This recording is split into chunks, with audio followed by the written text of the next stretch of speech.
a lot of investors like to call hard tech as part of your solution.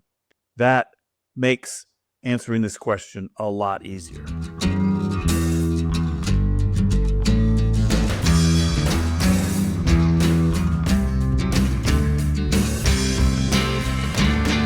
Carl J. Cox here, host of $4 Million Strategies. I'm very excited today to have with us Jothy Rosenberg. He is a startup of 9 different companies. First of all, I would just want to say, if you love this podcast, and we know you will, I recommend you just download, subscribe it now on YouTube or any other podcast provider. And the number two thing that I want you to do is we have downloads for you as well. Jothy, let's get into business.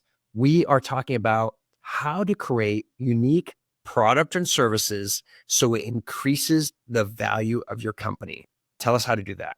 If it's possible for someone who's listening to have there be what a lot of investors like to call hard tech as part of your solution, that makes answering this question a lot easier. And several of my companies were that, and I'll explain what I mean by hard tech. So my most recent one, the one I'm actually currently in the process of selling, is what's called hardware IP. That does not mean that, in that sense, that IP is not patents. It really means intellectual property. So the descriptions, the actual code that makes the hardware is what is the IP.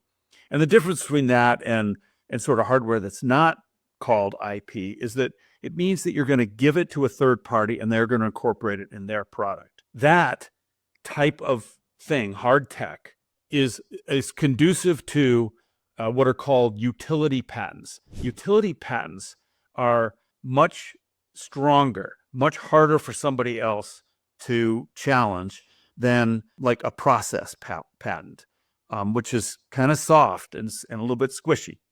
And I love the term patent moat. And I usually use a picture of a castle with, this disgusting water all around it that's full of, alligators. That's the moat. And what I try to do, you have to get the really, really strong patent attorneys. And patent attorneys, they typically have to have an advanced degree in a technical field that they're going to work on patents in. So mine have usually had PhDs in electrical engineering or computer science. Get them to write these utility patents and have them be sort of stitched together. So one counts on the other and they're all, really intertwined. And that you can be very well protected. And of course, if you can get those patents, the patent office is telling you it is different. It is distinguished. It is not, they've checked prior art. So those are the kinds of things that I think about early as I'm trying to make sure that I've got a well-protected, unique, differentiated product. Jothy, that is a great recommendation there. Okay, we got just a few seconds.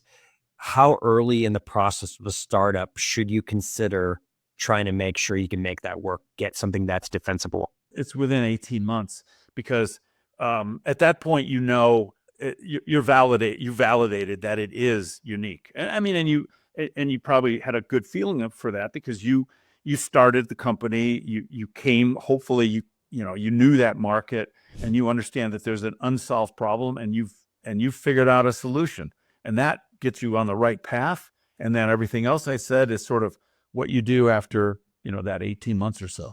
Perfect. Thank you so much, Jothy. And once again, we encourage this to be part of your daily habit, just 4 minutes, the best 4 minutes in business. Encourage you once again to subscribe to YouTube so you make sure you get it every single day. Thank you, Jothy. Have a great day. Thank you.